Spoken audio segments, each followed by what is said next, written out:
Bismillahirrahmanirrahim. Assalamualaikum warahmatullahi wabarakatuh. Innal hamdalillah nahmaduhu wa nasta'inuhu wa nastaghfiruh wa na'udzu billahi min shururi anfusina wa min sayyiati a'malina. Man yahdihillahu fala mudilla lahu wa man yudlil fala hadiya lahu. وأشهد أن لا إله إلا الله وحده لا شريك له وأشهد أن محمدا عبده ورسوله لا نبي بعده وبعد إخواني في الله أعزل الله وإياكم. Malam hari ini kita masih membahas terkait dengan perbuatan syirik. Pada pertemuan sebelumnya kita telah berbicara tentang bahayanya syirik, terutama syirik besar, di mana orang yang melakukan perbuatan syirik besar, dia dianggap atau amal-amal kebaikannya akan berguguran dan kesyirikannya dapat mengeluarkan dia dari Islam jika dia melakukan syirik besar. Dan orang yang meninggal dalam keadaan berbuat syirik kepada Allah, maka Allah Azza wa Jalla tidak akan memberikan ampunan dan dia tidak akan pernah mendapatkan syafaat, sebagaimana firman Allah Subhanahu wa taala, innallaha la yaghfiru an yushraka bihi wa yaghfiru ma duna dzalika liman yasha. Sesungguhnya Allah Azza wa Jalla tidak mengampuni siapa yang berbuat syirik kepada Allah, namun Allah mengampuni dosa selain syirik bagi siapa yang dikehendaki oleh Allah.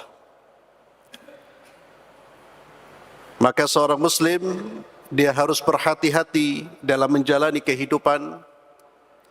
Jangan sampai dia jatuh dalam kesyirikan besar ataupun kecil.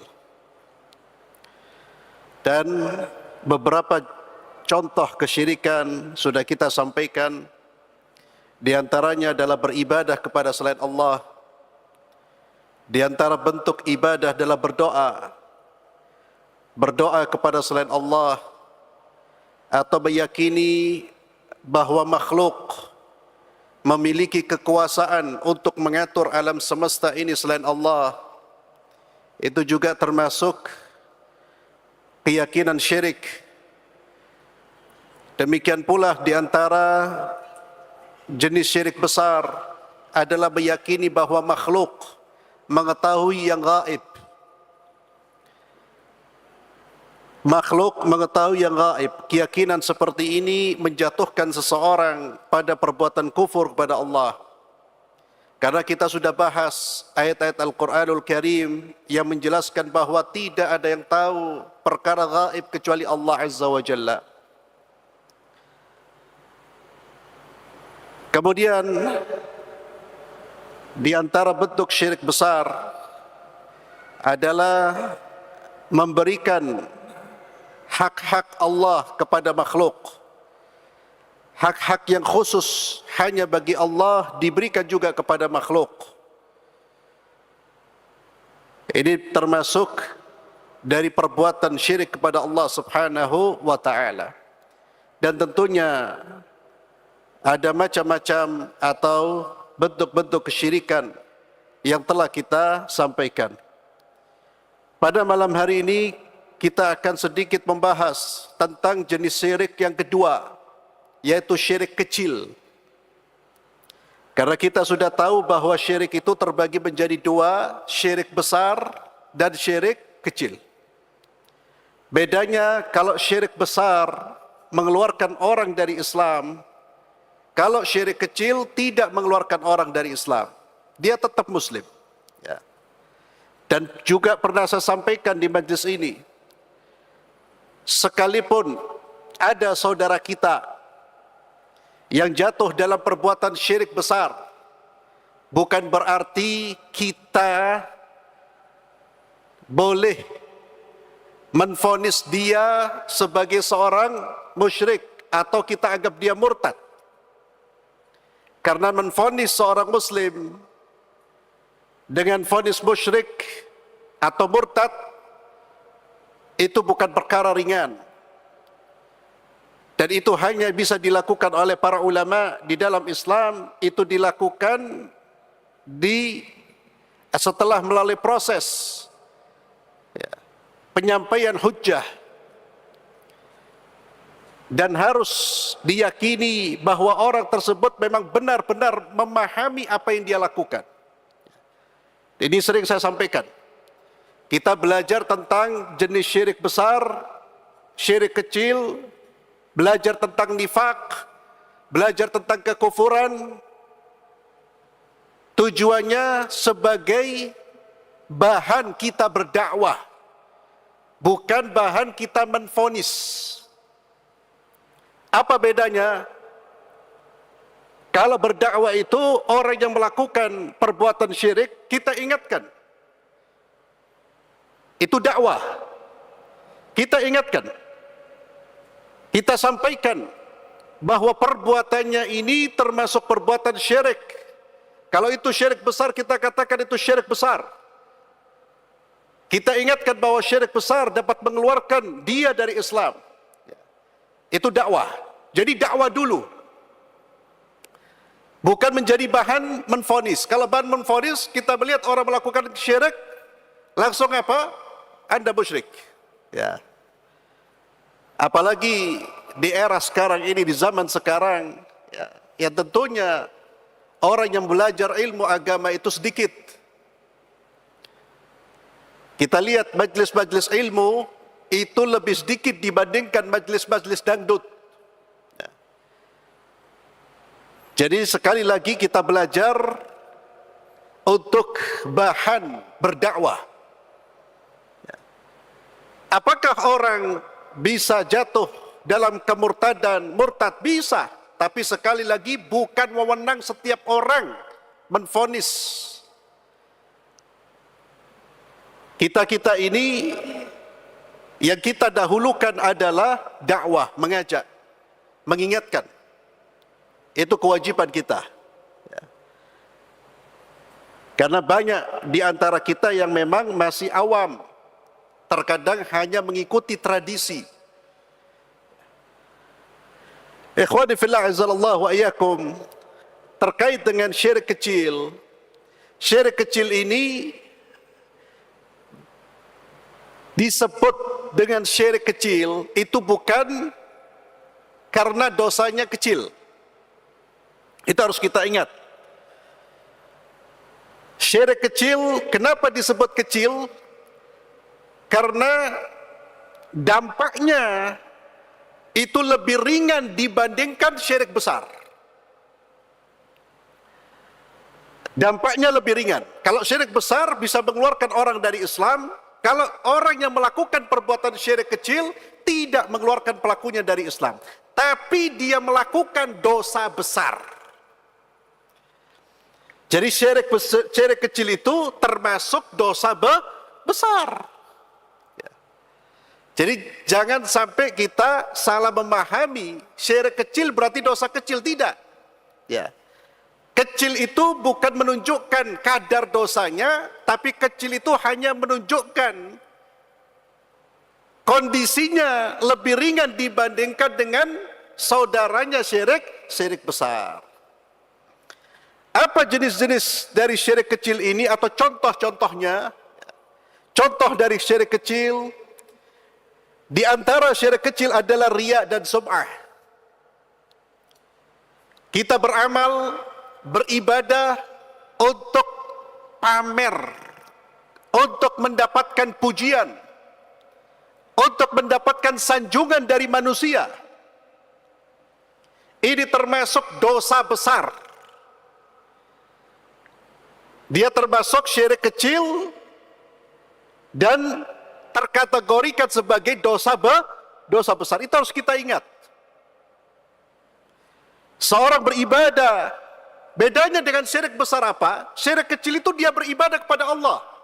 Kalau syirik besar sudah beribadah kepada selain Allah. Syirik kecil, riya itu orang beribadah kepada Allah, tapi niatnya dia untuk mendapatkan pujian dari manusia. Seseorang berdoa kepada Allah,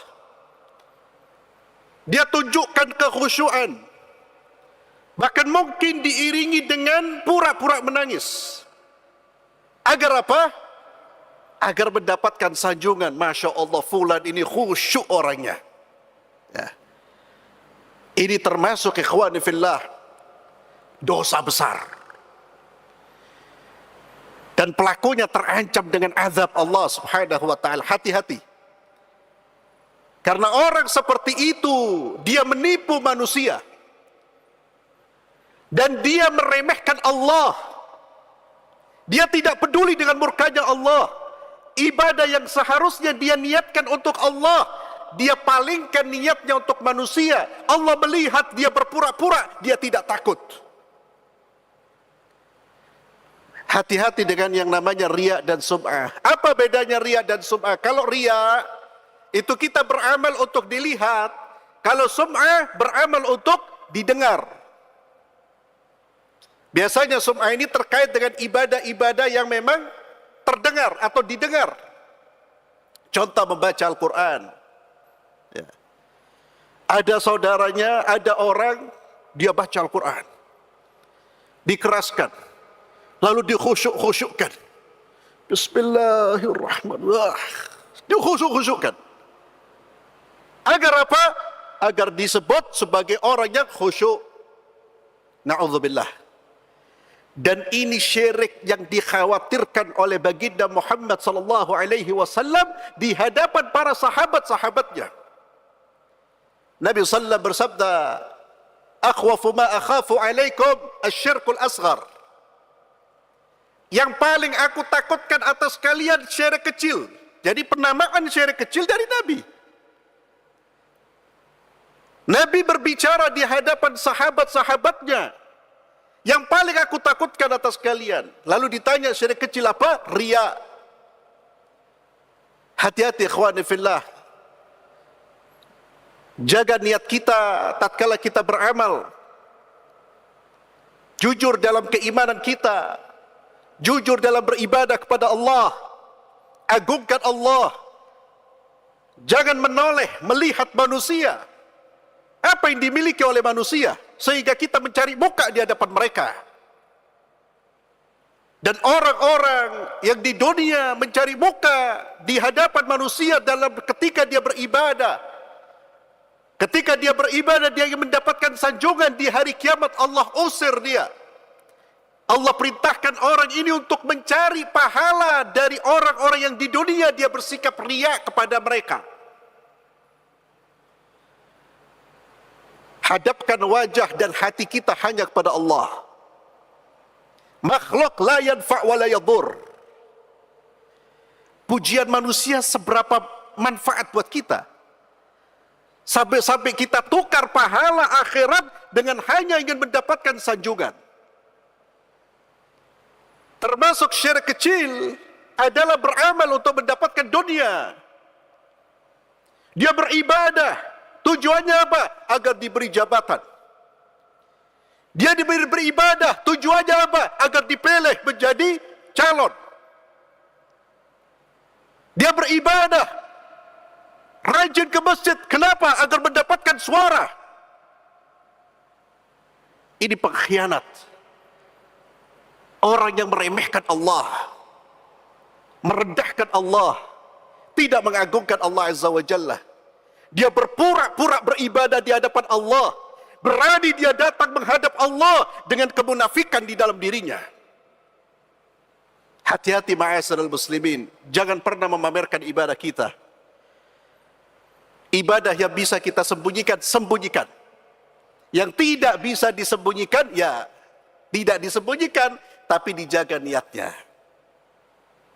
Salat berjamaah ini ibadah yang terlihat. Maka kita harus hati-hati. Ke masjid, keluar mau menuju masjid, ditata dulu niatnya.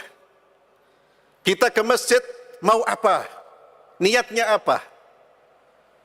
Niat ingin mendapatkan sanjungan, niat ingin mendapatkan catatan sehingga masuk dalam prestasi kita dari manusia, atau niat untuk mendapatkan makanan.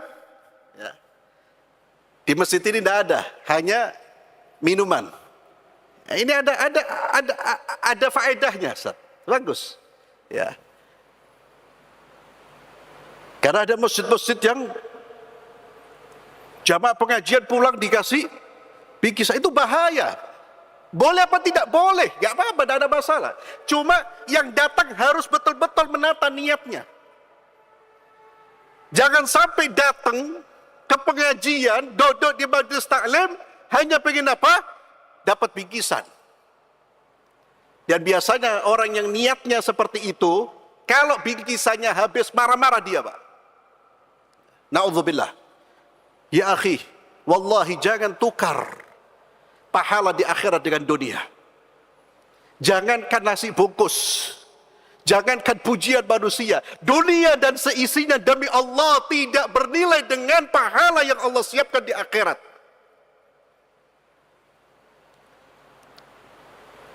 Tidak ada nilainya, ikhwan. Dan jangan mengagungkan manusia. Wallahi, jangan mengagungkan manusia. Ada fulan, kita kemudian pura-pura. La. Di hati kita agungkan Allah, besarkan nama Allah. Allah Azza wa Jalla berfirman, "Qul inna salati wa nusuki wa mahyaya wa mamati lillahi rabbil alamin." Dan itulah pentingnya kita ini ngaji tauhid itu diulang-ulang, Pak. Pembahasan penting. Karena orang bertauhid, kalau tauhidnya benar, tidak mungkin dia cari muka kepada manusia. Tidak mungkin dia tasannu, suka berbuat-buat, berbahasa basi, tidak mungkin. Hati-hati ikhwani fillah. Maka kalau kita ibadah kepada Allah, jangan dipamerkan, ya. Tak perlu ikhwani fillah kalau kita ngaji lalu dipotret dulu, selfie dulu, ya. Ini menjadi kebiasaan buruk. Saudara-saudara kita ketika beribadah kepada Allah, kalau tidak selfie tidak enak, Pak. Seperti ada yang kurang. Padahal dulu ulama-ulama kita, orang-orang saleh, itu mereka sangat berantusias untuk menyembunyikan amalnya. Sekarang orang berlomba-lomba untuk memamerkan amalnya. Bahkan dalam kondisi di mana seseorang harus betul-betul khusyuk kepada Allah, itu masih sempat selfie, Pak. Antum lihat di pelataran Masjidil Haram. Itu seharusnya orang beribadah kepada Allah. Ketika tawaf, masih sempat selfie. La haula wa la quwata illa billah. Dunia sudah menguasai hati kita. Manusia sudah menguasai hati kita, pengennya pamer. Kita lupa dengan Allah Azza wa Jalla. Maka ikhlaskan niat agar kita terhindar dari perbuatan syirik. Kemudian di antara bentuk syirik, dan ini masih banyak dilakukan oleh saudara-saudara kita, adalah menggunakan jimat.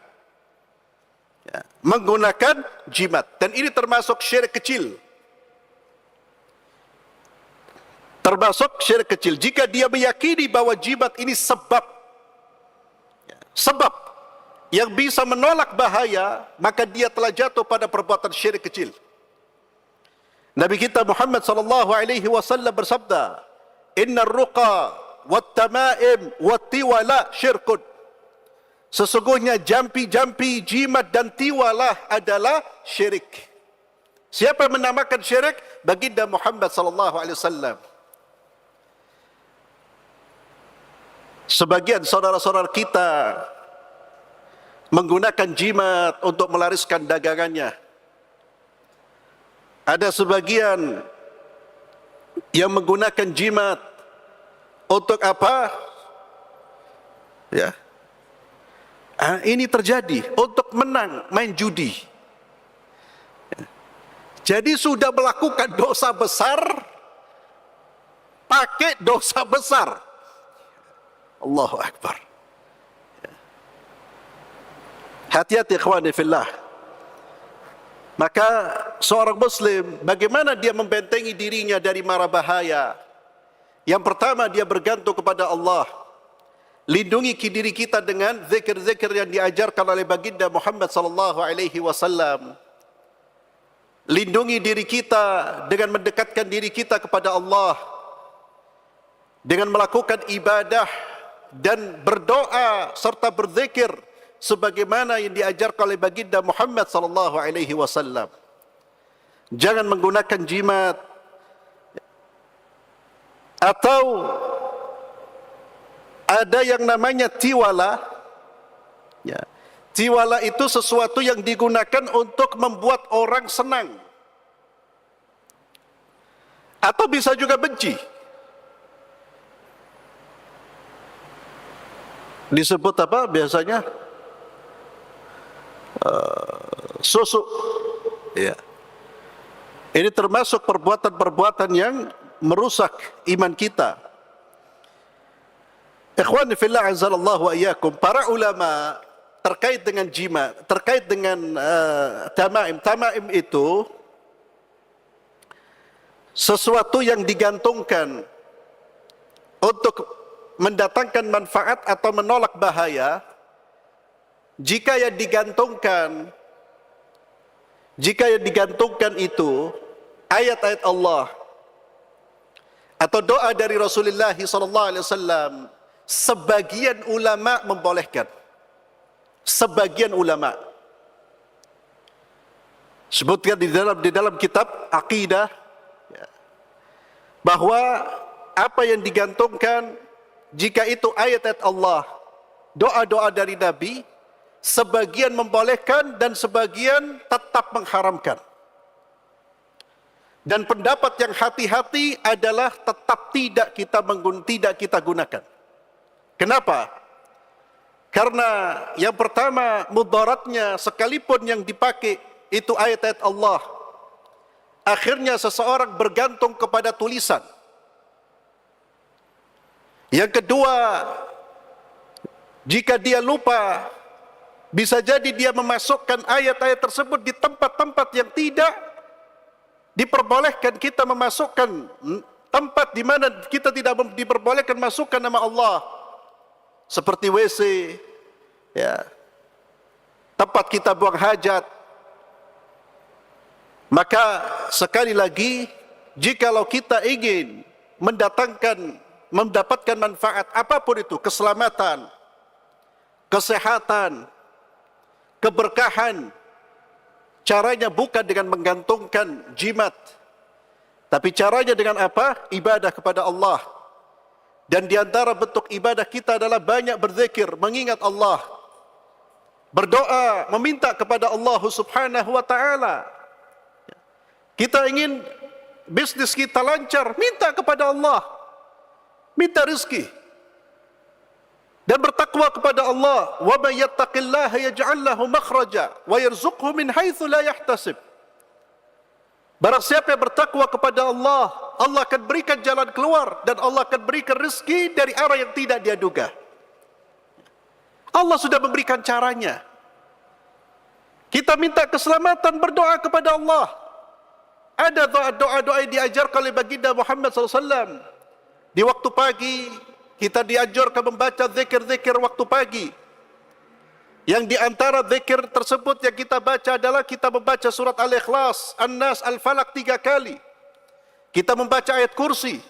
Kita membaca Bismillahilladzi la yadurru ma'a ismihi syai'un fil ardi wala fis sama' wa huwas samiul alim. Itu termasuk zikir yang membentengi diri kita dari mara bahaya. Bacalah zikir-zikir.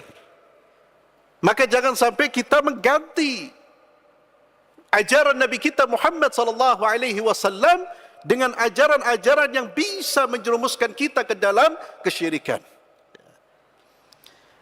Ini diantara bentuk kesyirikan. Dan di dalam hadis ini ikhwani fillah, Nabi SAW menyebutkan innar ruqa wat tamaim wat tiwala syirkun. Sesungguhnya ruqa itu ruqyah, jampi-jampi. Ya. Tamaim itu jimat, sesuatu yang digantungkan biasanya.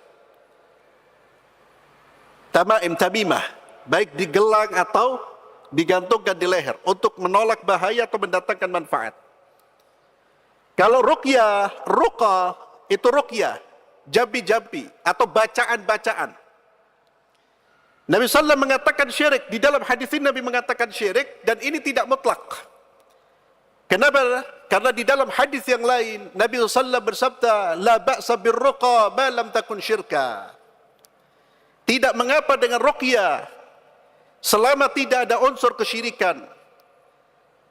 Dan ruqyah yang jelas-jelas diperbolehkan, dan kita dianjurkan juga untuk mengamalkannya adalah ruqyah dengan ayat-ayat Allah dan doa-doa yang baik. Ruqyah itu apa? Membaca. Bacaan biasanya digunakan untuk menyembuhkan penyakit atau menghilangkan sihir. Yang diperbolehkan adalah dengan ayat-ayat Al-Quranul Karim. Demikian pula dengan doa Rasulullah, doa yang diajarkan oleh baginda Muhammad SAW. Dan jangan ruqyah, menggunakan ruqyah dengan bacaan-bacaan yang tidak jelas artinya. Hati-hati. Itu bedanya dukun dengan siapa? Dengan orang beriman. Kalau orang beriman, ketika dia meruqyah, dia jelas bacaan Al-Quran atau hadis-hadis Rasulullah atau doa-doa dari Rasulullah. Kalau dukun, komat-kamitnya tidak difahami. Dan saat ini mereka untuk menutup perbuatan buruknya, dukun-dukun itu Pak, terkadang pakai ayat-ayat Allah. Dibacakan ayat-ayat Allah untuk mengelabui manusia. Tapi setelah ayat-ayat itu dibacakan, nanti ada bacaan-bacaan yang tidak diperdengarkan. Maka ikhwani fillah, antum harus hati-hati berobat. Ya, saat ini banyak orang yang disebut dengan orang pinter. Hati-hati. Maka lihat terlebih dahulu apa yang dia lakukan. Dan sebenarnya untuk meruqyah, menyembuhkan dengan ayat-ayat Allah, sebetulnya bisa kita lakukan sendiri. Dan itu lebih baik. Ruqyah diri kita sendiri. Kita merasa ada sesuatu, ada masalah, mungkin ada kesumpekan. Ruqyah diri kita dengan baca Al-Quranul Karim. Membaca, mentadaburi. Jangan sedikit-sedikit minta ruqyah dari orang lain. Sedikit-sedikit minta ruqyah. Akhirnya apa? Kita menunjukkan kelemahan kita di hadapan syaitan. Ruqyah yang terbaik adalah meruqyah diri sendiri. Maka amalkan zikir-zikir yang diajarkan oleh baginda Muhammad SAW, itu ruqyah yang terbaik. Amalkan itu. Beli buku doa-doa yang diajarkan oleh Nabi SAW. Baca semua yang diajarkan oleh Nabi SAW, itu ruqyah yang terbaik. Termasuk kita mendekatkan diri kepada Allah dengan beribadah kepada Allah Subhanahu wa ta'ala. Kemudian ikhwan fillah, yang termasuk dari syirik kecil yang disebutkan oleh para ulama adalah at-tatayyur. Tatayyur itu merasa atau menganggap sial sesuatu. Baik sesuatu itu berupa angka, atau hari, atau bulan. Di dalam Islam tidak ada yang namanya hari sial. Tidak ada yang namanya bulan sial. Tidak ada yang namanya bulan kita tidak boleh menikah. Kalau menikah nanti sial. Antum tahu itu merupakan tradisi jahiliyah. Tradisi sebelum diutusnya Rasulullah sallallahu alaihi wasallam. Disebutkan ikhwani fillah, orang-orang jahiliyah di masa lalu itu diantaranya mereka menganggap sial bulan Syawal dulu. Maka Aisyah radhiyallahu anha, istri baginda Muhammad sallallahu alaihi wasallam mengatakan, saya dinikahi oleh Rasulullah di bulan Syawal. Dinikahi di bulan Syawal. Aisyah mengucapkan itu apa? Untuk meluruskan kesalahfahaman, meluruskan penyimpangan dalam keyakinan. Tidak ada yang namanya bulan sial. Kalau sebagian saudara-saudara kita ada sebagian, tapi alhamdulillah mulai terkikis, ada yang tidak mau menikah di bulan apa? Syuro, Muharram. Ada apa? Siapa yang mengatakan tidak boleh? Hati-hati ikhwani fillah. Atau menganggap sial sesuatu, hari tertentu atau angka tertentu. Dan ajaibnya, menganggap sial angka tertentu ini pun diyakini bahkan di negara-negara yang katanya sangat rasional. Coba antum lihat di hotel, lantai berapa yang tidak ada itu? Berapa? 13. Ya. 4. 6. Ajib. Termasuk rumah. Rumah tidak ada berani ngasih 13. Alhamdulillah. Rumah yang saya tempati 13. Ya. Ajib ya ikhwani fil Islam tidak mengajarkan hal-hal seperti itu. Dan itu bisa merusak akidah seseorang. Dan termasuk kategori syirik kecil. Syirik kecil mengurangi iman seseorang, mengurangi tauhid seseorang. Jangan pernah merasa bernasib sial. Terkadang ada orang mau keluar dari rumahnya, mau keluar, lalu lihat orang gila lewat. Tidak jadi pergi dia. Oh, ini ada apa? Ada apa namanya? Ada tanda-tanda sial. La haula wala quwata illa billah. Islam mengajarkan kepada kita untuk apa? Diganti dengan apa? Tawakal namanya. Sehingga ketika kita keluar dari rumah kita membaca doa, Bismillahi tawakkaltu ala Allah wala haula wala quwata illa billah. Bismillahi tawakkaltu ala Allah. Dengan nama Allah, aku berserah diri, bersandar kepada Allah.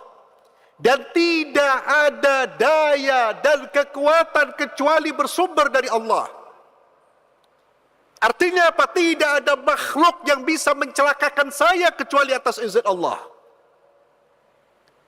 Manusia tidak punya daya dan kekuatan. Yang menggerakkan mereka siapa? Allah. Maka untuk menolak bahaya dari mereka bukan mentunduk kepada mereka, tapi tunduk kepada Allah. Berdoa, Bismillahi tawakkaltu ala Allah, wala hawla wala quwata illa billah. Kemudian kita serahkan urusan kita kepada Allah.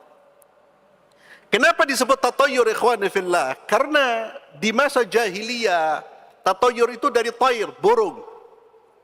Orang-orang jahiliyah itu mereka biasanya kalau mau melakukan sesuatu atau safar, mereka menerbangkan burung. Kalau burungnya umpamanya terbang ke kanan, berarti menurut mereka itu tanda safarnya diberkahi. Kalau burungnya terbang ke kiri, berarti itu tandanya tidak diberkahi. Maka Nabi SAW mengoreksi, dan Nabi SAW bukan hanya mengoreksi, tapi menghapus keyakinan seperti itu. Maka Nabi SAW mengatakan, tiarah itu termasuk perbuatan syirik. Diganti dengan apa? Diganti dengan optimisme, berharap kepada Allah. Jangan jangan menganggap sial sesuatu apa yang Allah tidak mengatakan itu sial. Sesuatu yang tidak dianggap berbahaya, jangan dianggap berbahaya. Kecuali yang memang jelas-jelas berbahaya. Ada bahaya di depan kita jelas. Itu sesuatu yang terlihat. Dan kita mengambil sebab-sebab berdoa kepada Allah dan menghindar. Tetap bergantung kepada Allah dan menghindar. Ya. Sebab-sebabnya berbahaya jelas itu apa? Kita umpamanya mau keluar rumah kita, di depan ada macan besar di depan rumah kita umpamanya. Ya. Boleh kita membatalkan karena jelas bahayanya.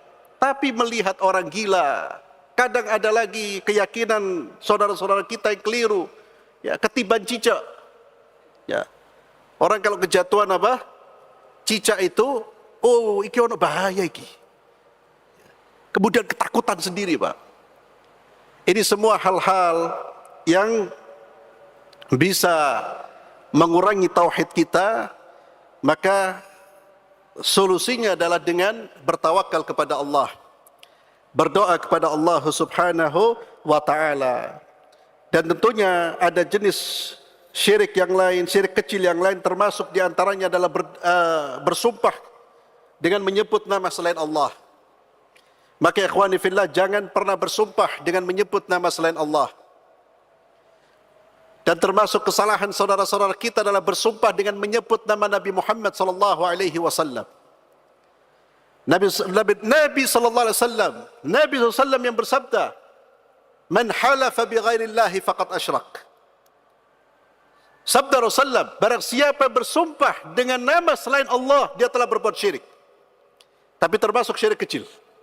Dan ini pendapat yang kuat, itu bagian dari syirik. Karena ada sebagian ulama mengatakan itu bukan syirik, masuk makruh. Tapi Nabi SAW di dalam hadis mengatakan faqad asyrak. Maka kalau kita mau bersumpah, perhatikan dua hal.